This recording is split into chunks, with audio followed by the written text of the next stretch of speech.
Baik, kita program tazkirah pada petang ini dengan sama-sama membaca kitab Al-Fatihah. A'udzubillahi minasyaitonir rajim. Bismillahirrahmanirrahim. Alhamdulillahirabbil alamin, arrahmanir rahim, maliki yaumiddin. Iyyaka na'budu wa iyyaka nasta'in. Ihdinas siratal mustaqim. Siratal ladzina an'amta 'alaihim ghairil maghdubi 'alaihim waladdallin. Amin. Assalamualaikum warahmatullahi taala wabarakatuh. Alhamdulillah wahdah, sadaqa wa'dah, wa nasara 'abdah, wa 'azza jundahu, wa hazama al-ahzaba wahdah. Asyhadu an la ilaha illallah wahdahu la syarikalah, wa asyhadu anna Muhammadan abduhu wa rasuluh. Allahumma salli wa sallim ala hadzal nabiyil karim wa ilal malaikatil muqarrabin wa ala alihi wa sahbihi ajmain. Amma ba'd. Ya mati fadil imam kita, tak lupa juga Tuan Bilal, seluruhnya yang terkuasa masjid, sidang jamaah, muslimin, muslimat yang dirahmati Allah. Alhamdulillah, kita panjatkan puji syukur pada Allah kerana kita dapat bersama pada petang ini. Saya ni jadi bidang terjun ya pada petang ni, kan, pukul 12.30 ni Imam Tikun Suratian. Dah semana dah lama tak datang sini. Jadi tak ada kan kita dapat bersama pada petang ni, insya-Allah kan. Jadi pada petang ni kita lihat kitab, saya buat satu kitab, Kitab Al-Kabair, kitab berdosa-dosa lah, kenaan dosa-dosa besar yang dikarang oleh Imam Az-Zahabi rahimahullah. Kita bincang dalam bab tarkus solat, meninggalkan solat. Bab yang keempat, Al-Kabirah Rabi'ah. Bab yang keempat pada menyatakan meninggalkan solat.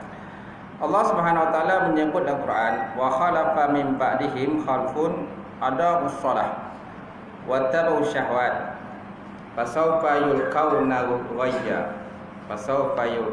ghayya illa man taba wa amana wa amila shalihan. Sadaqallahul azim. Ayat dalam surah Maryam ayat 59 dan 60. Jadi apakah maksud pada ayat ini, tuan-tuan? Allah Ta'ala menyebut dalam Quran, wa khalafa min ba'dihim khalfun, dan akan berganti, akan silih berganti sesudah daripada mereka itu, akan pergantian kumpulan-kumpulan yang lain pula, yang mana sifat mereka itu adaa'us shalah, mereka itu menyia-nyiakan solat, mereka itu menyia-nyiakan solat, wa tabu syahwat, dan juga mereka itu mengikut pada hawa nafsu syahwat mereka. Fasawfa yulqauna ghayya, maka selagi mereka itu akan termasuk dalam kumpulan orang-orang yang sesat. Illa man taba wa amana wa amila shalihat, kecuali orang-orang yang bertaubat kepada Allah dan orang-orang yang beriman kepada Allah Subhanahu wa taala, wa amila shalihat, dan mengerjakan amalan-amalan yang soleh. Jadi berkala Ibnu Abbas, telah berkatalah Ibnu Abbas radhiyallahu ta'ala anhum, laisa ma'na adau tarakuha bil kulliyah walakin akharuha an awqatiha. Kata Ibnu Abbas, bukanlah makna daripada menyia-nyiakan solat itu meninggalkan akan solat itu secara menyeluruh, bil kulliyah, bukan meninggalkan secara menyeluruh solat tersebut, walakin akharuha an awqatiha, tetapi mereka itu melewatkan, mentakhirkan akan solat itu daripada waktunya. Kerana kalau kita lihat pada zahir ayat ni, lihat zahir ayat itu seolah macam mereka itu memang tak solat langsung. Itu bukan makna mereka tak solat langsung. Mereka solat, tetapi kadang-kadang suka melewatkan solat, meleko-lekokan solat, kan, disebabkan oleh urusan-urusan dunia, perkara-perkara yang kadang-kadang kata perkara itu sangat penting nak dilaksanakan dan sebagainya. Maka ada di kalangan kita ni melewatkan solat, maka itulah disebut oleh Ibn Abbas dalam ayat tersebut. Bukan maknanya meninggalkan mereka itu solat itu secara kulliyah, secara keseluruhan, tapi lewat. Banyaklah benar fikir kan, alah nantilah dulu kan, saya kalah ini dulu. Alah akhir-akhirnya ada yang sampaikan terlupa solat. Ada yang kadang terlupa solat. Ada yang kadang-kadang memang dah hujung sangat. Kalau asar tu contohnya, okay, dan nak masuk maghrib, itulah barulah nak solat dan sebagainya. Jadi perkara ini ditegah oleh Islam, ditegah oleh baginda Rasulullah sallallahu alaihi wasallam.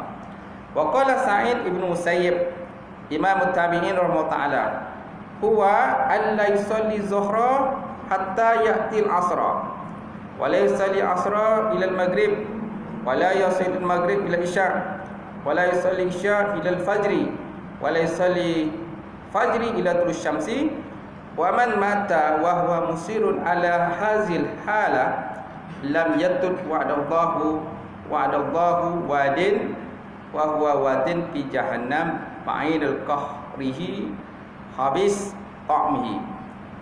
Baik.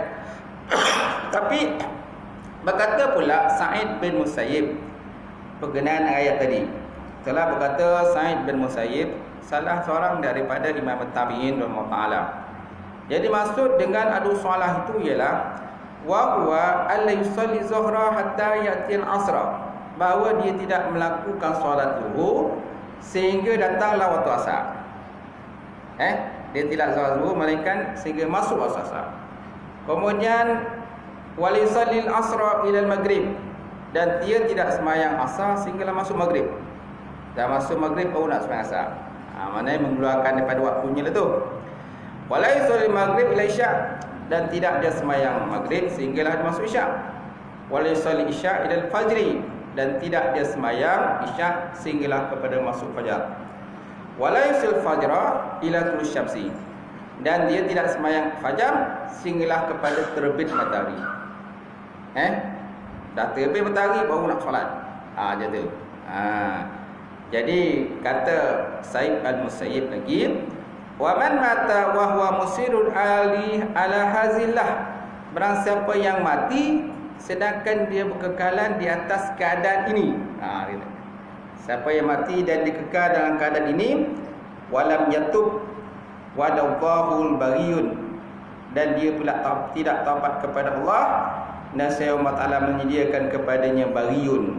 Pemana bariyun? Wa huwa wadun fi jahannam, satu wadi yang terdapat di dalam neraka jahanam.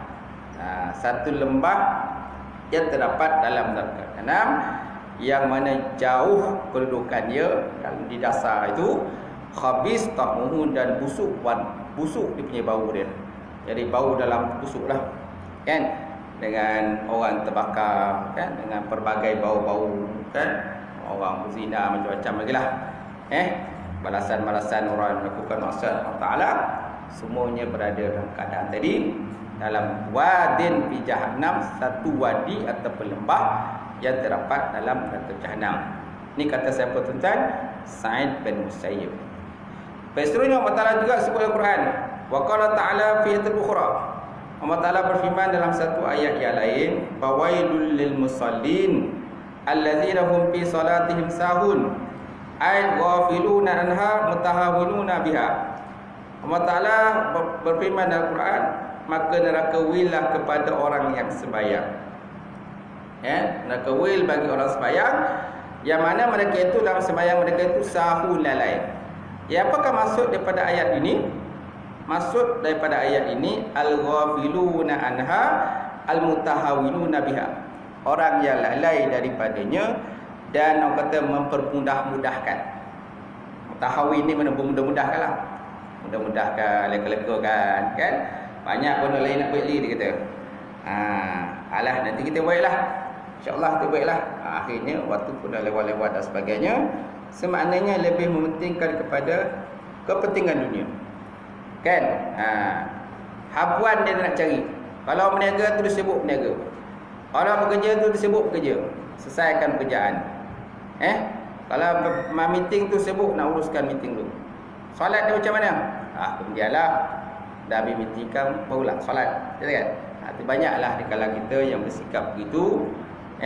Sepatutnya kan solat itu kita utamakan dahulu, kan? Kalau contohnya kalau meeting tu berhentilah sekejap mesyuarat, lepas tu kan sambung. Boleh? Bukan tak boleh kan? Boleh. Kalau kita bekerja macam tu juga, apa saja bidang pekerjaan kita buat, kita dah dengar ada azan dilaungkan di masjid ataupun di surau, dah dengar, tu kita berhenti sekejap, kan? Kita ambil wuduk dan kita bersolat. Baik, seterusnya waqala Sa'ad bin Abi Waqqas, telah berkatalah Sa'ad bin Abi Waqqas, su'ilat Rasulullah sallallahu alaihi wasallam anil ladzina hum an salatihim sahun. Telah berkatalah Sa'ad bin Abi Waqqas, telah ditanya akan baginda Rasulullah sallallahu alaihi wa ala alihi wasallam tentang ayat allazina hum fi salatihim sahun. Apa kata dia? Huwa ta'khirul waqti. Huwa ta'khirul waqti, artinya mentakhirkan waktu. Takhirkan, nak lewatnya tu.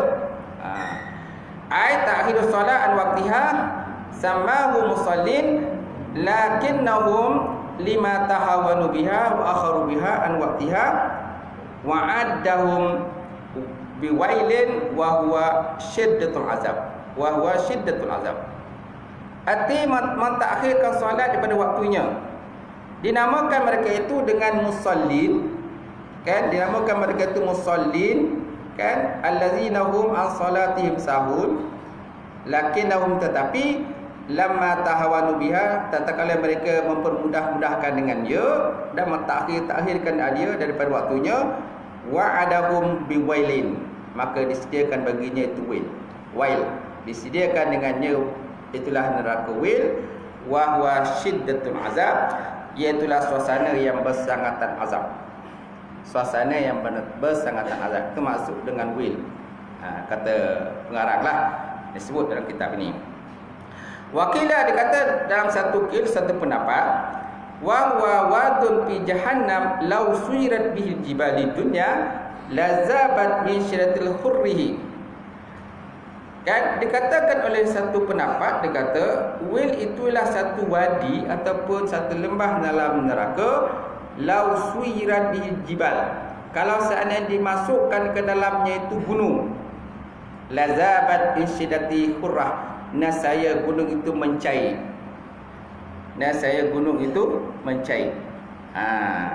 Kalau dimasukkan gunung ke ataupun dilalukan pada gunung ke, kan? Asal mana sayyirat ni dilalukan lembah tu kat gunung, kan? Lazabat in syiddatil hurrihi, nasaya cair gunung itu kerana persangatan panas akan wadi tadi atau wil tadi lah, akan wil tadi. Masya-Allah tuan. Wa huwa maskanun may yatahawanus bis-shalah wa yu'akhiraha an waqtiha illa ayyatuba Allah Ta'ala wa yandamu an ala ma fardin. Iaitulah satu tempat tinggal, maskanun, satu tempat tinggal bagi sesiapa yang mempermudah menakal salat dan mentakhirkannya daripada waktunya, kecuali ayyatuballah, kecuali bahawa dia bertaubat kepada Allah Ta'ala dan menyesal di atas apa yang dia telah kerjakan. Dan menyesal di atas apa yang dia kerjakan. Nampak tak? Makna ni orang kata, kan, apa yang disebut di sini makna satu peringatan penting lah bagi kita. Kadang-kadang ada kita kadang terlelai, teleko, kan, dan sebagainya. Makna kalau lepas ni kita iltizamlah, azamlah kita, kalau boleh kita buatlah solat pada waktu yang secepat mungkin lah. Kalau lewat sikit lah, je tu. Walaupun dalam solat ni pun dia ada pelbagai waktu, kan? Ada waktu fadilat, ada waktu sunat, waktu kata makruh, waktu tahrim dan sebagainya. Kalau ada hujung-hujung tu namanya waktu tahrim. Kalau di awal waktu tu namanya waktu fadilat. Besarlah pahala yang diajarkan Allah Ta'ala. Walaupun mungkin daripada satu sujud, mungkin kalau kita solat di ujung waktu pun, mungkin kalau kita solat berjemaah pun memang tetap ada juga pahala 27, tetap, walaupun setelah berjemaah. Tapi kita dah termasuk dalam kumpulan orang yang kira mentahirkan solat juga tu. Jadi kena berazam lah. Okay? Kita ajaklah kawan kita sembahyanglah pada awal waktu, itulah yang paling baik insya-Allah. Baik, kemudian waqala ta'ala fi ayatil ukhra. Kemudian Allah Ta'ala menyebut dalam satu ayat yang lain, ya ayyuhallazina amanu la tulhikum amwalukum wala auladukum an zikrillah wa man yaf'al dzalika fa ulaika humul khasirun. Fa ulaika humul khasirun. Surah Al-Munafiqun. Ayat ni biasa kita dengar ni. Ya ayyuhallazina amanu, wahai orang-orang yang beriman, la tulhikum amwalukum, jangan tertipu oleh kamu akan harta-harta kamu dan juga anak-anak kamu, an zikrillah, daripada berzikir kepada Allah Subhanahu wa taala. Wa may yaf'al zalika, maka barang siapa yang melakukan demikian maknanya tertipu tadi, terleka kan? Fa ulaika humul khasirun, maka mereka termasuk dalam kumpulan orang-orang yang rugi.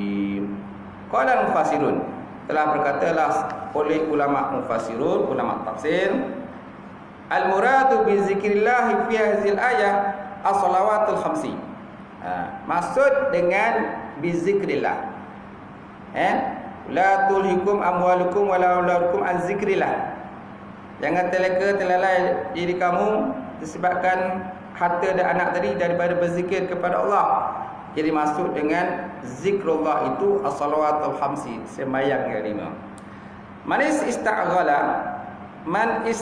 istaghala bi malihi fi bai'ihi wa syara'ihi wa ma'ishatihi wa di'atihi wa auladihi an salati waqtiha kana minal khasirin. So maka kata musannaf, barang siapa yang disibuk-sibukkan dengan hartanya pada perniagaannya, fi bai'i pada hartanya, perniagaannya dan juga jual belinya dan juga kehidupannya kan, wa auladihi dan juga anak-anaknya, an salati waqtiha, daripada sembahyang daripada ini, kana minal khasirin, maka termasuk mereka itu di kalangan orang-orang yang rugi. Termasuk orang-orang yang rugi. Kita nak masuk orang rugi ke orang yang tak rugi? Kan? Kalau berniaga lah, contoh kalau kita berniaga, kita nak rugi ke nak untung? Semua nak untung kan? Tak ada siapa nak rugi. Kalau berniaga rugi, ya bilah je tak? Jadi apa saja bidang pekerjaan yang kita buat, biasanya kita nak akan untung. Kalau berniaga, betul lah, dia ada pembintangan bajet kan, perancangan tahunan dia, ada benda yang mereka nak capai, nak achieve tahun tu. Kalau sijil, berapa sijil dapat dijual kan, kalau produk, berapa banyak produk yang dapat dijual pada tahun ni. Target, mesti ada target dan sasaran. Target tahun ni dengan tahun depan sebiasanya tak sama. Target tahun ni contohnya nak jual produk capai 10,000, tahun depan takkan nak 10,000 lagi, mestilah akan naik 15,000 dan sebagainya. Itu biasalah orang berniaga, betul tak?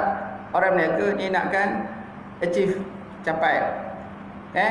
Kemudian pekerja-pekerja pula akan dibagi bonus.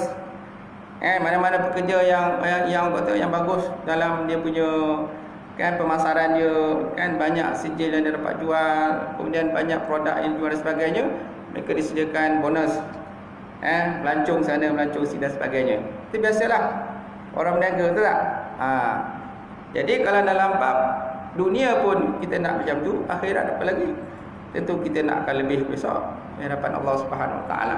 Semaknanya kenalah buat betul-betul. Kenalah achieve betul-betul. Maknanya achieve kita tahun ni naklah jangan sama dengan tahun depan. Tahun depan lebih lagi meningkat ikatan kita dengan Allah Subhanahu Wa Taala. Wa hakaza qala Nabi sallallahu alaihi wasallam, awalu ma yuhasabu bihi al-'abdu yaumil qiyamah min amalihi as-shalah. Fa in salahat faqad aflaha wa anjaha, wa in naqasat faqad khaba wa khasara. Berkatalah Nabi Muhammad sallallahu alaihi wasallam, awal-awal sebarang perkara yang dihisap akan dia oleh hamba pada hari kiamat daripada amalannya ialah solat. Maka kalau solat itu baik, maka dia berjaya. Aflaha wa anjaha, dia berjayalah, dapat kemenangan. Wa inna qasa, dan jikalau dia kurang, maka dia rugilah. Kadang banyak kalau kita ni kadang-kadang terleka dan terlalai. Di kalangan dalam ahli keluarga kita pun kadang-kadang ada tak solat. Ahli keluarga kita. Zaman-zaman sekarang ni kadang-kadang kita nampak Di kalangan orang kita ni kadang-kadang kalau nak timpa menantu tu, dia tak fikir dia menantu tu solat atau solat. Dia nak tengok menantu tu bekerja ke tak kerja, tu ya. Gaji apa besar? Besar gaji. Jawatan dia apa? Pangkat dia apa? Itu yang dia fikir. Dia tak fikir menantu tu solat ke tak solat. Sepatutnya perkara pertama yang kita fikirkan kalau nak timba menantu tu ialah solat dia. Tak kisahlah menantu lelaki ke menantu perempuan. Apalagi kalau kita nak timba menantu lelaki. Kenapa? Dia akan memimpin anak kita. Dia akan menjaga anak kita. Kalau dalam bab solat pun dia tak boleh nak jaga, macam mana dia menjaga anak kita? Dia beri didikan agama pada anak kita. Baik. Kemudian waqala ta'ala mukhbiran ashabil jahim. Kemudian telah berkata Allah Ta'ala juga memberi khabar tentang penghuni neraka jahim. Allah Ta'ala sebut dalam Quran, ma salakakum fis saqar. Qalu lam nakum minas sholin wa lam nakum minal musallin wa lam naku nutimul miskin wa kunna nahudu minal khaidin wa kunna nukazzibu biyaumiddin hatta atana al-yaqin. Fama tanfa'uhum syafa'atul syafi'in. Sadaqallahul azim. Allah Ta'ala menyebut dalam Quran, ma salakakum fis saqar. Mengapa mereka ini masuk dalam neraka sakar? Allah Ta'ala sebut, qalu lam nakum minal musallin. Mereka Allah Ta'ala sebut, kami ni Allah Ta'ala memberi kiasan kepada mana yang berkata tu orang dalam neraka sakarlah, tapi Allah Ta'ala menyebut dalam Quran. Jadi mereka punya neraka tersebut lam nakum minas musallin. Kami termasuk dalam kumpulan orang yang tidak sembahyang. Walam naku nutimul miskin, dan kami juga tidak memberi makan kepada orang-orang miskin. Orang-orang miskin, orang susah, kita biar kata tu, tak ambil tahu. Wa kunna nahudu minal khaidin, dan kami pula orang kata berbicara dengan orang yang salah. Bicara dengan salah dan bergaul-gaul dengan orang yang salah, dan tidak taat pada Allah Ta'ala. Wa kunna nukazzibu biyaumiddin, dan kami juga mendustakan hari kiamat, yaumiddin, hatta atana al-yaqin, sehingga datanglah kepada kami itu keyakinan. Fama tanbuhum syafa'atul syafi'in, maka tiada manfaat kepada mereka itu akan syafaat orang-orang yang memberi syafaat. Jadi ayat ini juga tuan-tuan ada kaitan dengan ayat tadi. Berkenaan orang-orang yang masuk yang diazab Allah Ta'ala. Antaranya neraka tadi, kalau disebut tadi neraka wil. Sekarang ni Allah Ta'ala sebut sakar pula. Semaknanya dua tempat ni, dua tempat ni dijanjikan kepada orang yang tidak menunaikan salat. Kata disebut fawailul lil musallin tadi. Yang ini ma salakakum fi sakar qalu nam lakum minal musallin. Semaknanya ada dua tempat jugalah yang disediakan orang-orang yang tidak solat kepada Allah Ta'ala. Kemudian Nabi juga ada sebut al-ahdul ladzi bainana wa bainas salah faman tarakaha faqad kafara. Perjanjian antara kami dan antara mereka itu iaitulah solat. Kata Nabi, perjanjian antara kami dan antara mereka itu manusia atau umat baginda Rasulullah SAW itu iaitulah sembahyang. Faman tarakaha faqad kafara. Sebarang siapa yang meninggalkannya, maka sungguh dia telah menjadi kafir. Siapa yang tinggalkan jadi kafir. Semua dalam bab fiqh, kalau kita lihat dalam kitab-kitab lain pun, orang yang tak solat pada dua. Pertama, tak solat secara sengaja. Yang kedua, tak solat kerana malas. Siapa yang tak solat kerana sengaja dan mengingkari perintah solat itu, maka itu dikatakan sebagai orang yang kafir. Jelas kafirlah, kita keluar daripada Islam. Tapi kalau seandainya dia nak solat itu kerana dia malas, kalau ikut pada pendapat ulama pula, dia kata mereka ni tak kafir lagi. Tapi orang yang mukmin asi, orang yang beriman tapi masih lagi melakukan maksiat kepada Allah Subhanahu wa Ta'ala. Baik, kemudian Nabi juga sebut dalam satu hadis lain, bainal abdi wa bainal kufri tarakus salat. Di antara hamba, di antara orang kafir itu ialah meninggalkan salat. Antara hamba, di antara kafir itu ialah meninggalkan salat. Jadi bab salat inilah yang akan membezakan orang yang beriman dan orang yang tidak beriman kepada Allah Subhanahu wa Ta'ala. Orang yang beriman pada Allah, dia akan fikir macam mana dia nak sempurnakan salat. Orang yang tak beriman pada solat, apa iman pada Allah Ta'ala, dia tak fikir pun tentang solat ni. Yang dia fikir makan minum je. Yang dia fikir makan minum pakaian, itu saja kehidupan yang dia fikir. Macam mana dia nak tamakkan harta dia, macam mana dia nak tu nak ni dan sebagainya. Tapi dalam bab ibadah dia tak ada fikir dah. Malahan kadang-kadang kadang-kadang orang pergi ke masjid ke surau pun dia tak tahu je. Walaupun orang itu lalu depan dia. Orang tu lalu depan dia. Nak mana tu? Pergi sembahyang. Pergilah, kata kan. Dia tu pergilah. Macam tu aja. Bila kita ajakkan, tak apalah. Pergilah. Kubur masing-masing. Kubur masing-masing. Kubur kau, kubur kau, kubur aku. Masalahnya, bila kalau seseorang itu mati, kalau orang tak solat itu mati, siapa yang kena menguruskan dia? Orang yang hidup ataupun orang yang mati? Sudah tentu kita yang hidup ni lah yang kena menguruskan. Kita kena uruskan dia. Kalau tak uruskan, mana? Walaupun seorang tak uruskan, maka dia berdosa lah. Maksud pada kepayah. Kata, saya rasa itu sajalah perbincangan kita yang dapat kita kongsi pada petang ni. Dan saya pun batuk, dah 3-4 hari batuk ni tak asal lagi. Semalam saya tazkirah di Masjid Negeri, hari ni sini. Sebenarnya nak tolak tadi tu permintaan imam tadi, tapi tak apalah, kita saya kata kita terimalah insya-Allah. Jadi apa-apa yang saya kongsikan pada petang ni insya-Allah mudah-mudahan dapat manfaat kita bersama. Dan kalau ada masa kelapangan, insya-Allah mungkin kita dapat bersama lagi. Itu saja yang dapat sampaikan. Sekian. Assalamualaikum warahmatullahi taala wabarakatuh.